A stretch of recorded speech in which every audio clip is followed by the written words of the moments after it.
So I thought I would discuss the beginning of my journey where I was an ESL teacher abroad and then on towards being an online English teacher. And today I just want to discuss a little bit like where I started and where I am today. So basically after I graduated from college, I did my CELTA at the IH Johannesburg Language Lab.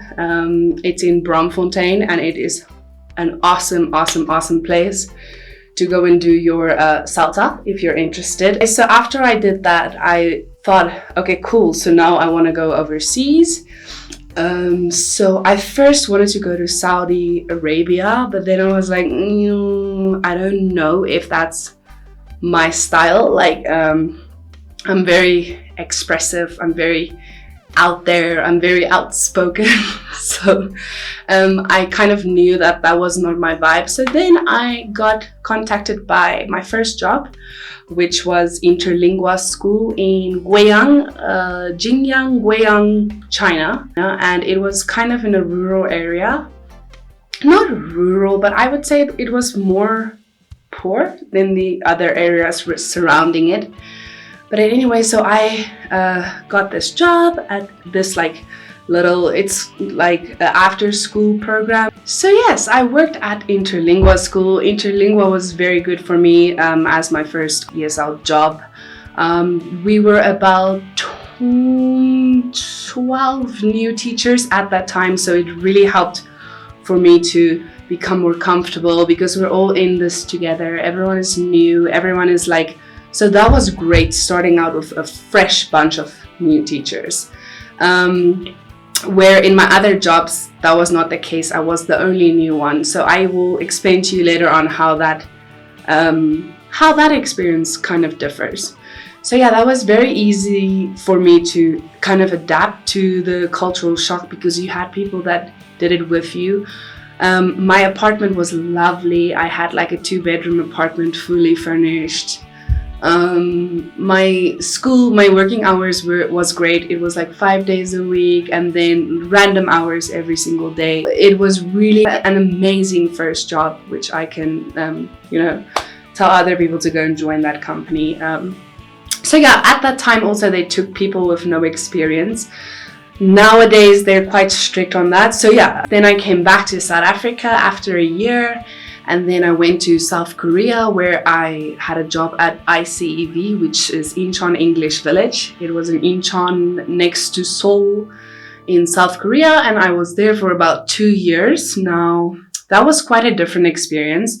It wasn't an after school company. It was more like a summer camp kind of thing. Like kids would come and stay the entire week. And then on Saturdays you have like your regular classes, which you would have like normal students. So first of all, we all stayed in like a dormitory. So that was interesting for me because before I had an apartment and now I had to like stay in this little tiny room that only had like a small bathroom and then the rest was just a studio, which is like, if I can guess today, it's probably around like 8 square meters, if I'm not lying. No, it might be like 10, 12-ish square meters. So that is really small. Yeah, so I stayed there and I was actually the only new teacher at that time. So it's very different. You feel kind of more overwhelmed in a way, and it takes longer time to you kind of worm yourself into the group and have people become comfortable around you. So that was harder than the first one, but it was a good challenge. I feel like it increases your social skills and you kind of learn how to adapt to all kinds of people of life. So that was really great. And then I made friends with a bunch of people after that. So yeah, the first week would be stressful, but then it really becomes, it becomes like kind of normal. I would say like living and working overseas abroad, it becomes a natural thing. At first you would be like, oh my God, everything is so cool and everything is so amazing. And which it still is from then on, but you get more used to it. And it becomes, you start developing a routine, like a normal routine that you would have done in your home country. I mean, you're eating different food, they speak a different language, you know, it's different kind of looking people, but I mean, mostly you would find your own niche and find your own vices and like how you want to, you know, spend your time. So that was great. And then at the end of that job, they actually changed my job a little bit, where I had to go and teach on the islands. Now, the islands in South Korea are very remote. It's not an island like a paradise, but it's like a small little, it's a small little island which just locals live on. Very quiet, nothing goes on there. So I had to do that for about 6 months, and I had to travel on ship and ferry every single week to a new school and new people, new everything. So that was exhausting. I would not recommend that to anyone, except if you like being alone. I mean, I love being alone, but like that was like to the extreme. That was like the exile island. It's not like being alone. That's like you're exiled, like deal with it. So yeah, then I had to do that, but I thrived out of that situation, and then it was time for me to come home. Yeah, then I had this feeling of like, I asked myself the question, do I want to do this again? And where would I want to go? If the answer were yes, it would have been Japan. I am obsessed with Japan. I even got this tat, which means strength, from Japan, and I honestly believe Japan might have been the next cool step. But now I am an online English teacher, and honestly guys, I would not exchange the one for the other. I've done ESL, I've done abroad. I think it is amazing if you still want to feel that cultural difference and you want to like learn and grow from different cultures, and you want to meet all different kinds of people from the whole world. But online teaching, in my opinion, brings me the exact same amount of money, and I'm doing literally about 40% less work, even more, even half, maybe half less work than I did at both my previous jobs. 3 jobs, 2, I don't even know. So it is really important to understand that, and as well that you have the freedom to move along wherever you want to go, and you can teach at your own home. You don't have to leave, you don't have to do anything. So for me, in this time in my life, I feel like online teaching is the one for me. But I do not say that teaching abroad is bad. I feel, for my personal opinion, teaching online is a little bit better, just in the space that I am. But I just wanted to explain to you guys how I started. Now, how I got into online teaching was quite easy for me, because I already had the 3 years experience of teaching ESL. So I immediately got in. But I got into like a company and I was like, oh, they pay way too little. And then I got into another company where the interview was just so messed up. Like, it was very unprofessional, and I was like, no. And then I had another unprofessional interview, and then I was like, yo, this sucks. But then I came across Wales English, and I immediately got accepted. And I can honestly say it's the best online teaching company out there.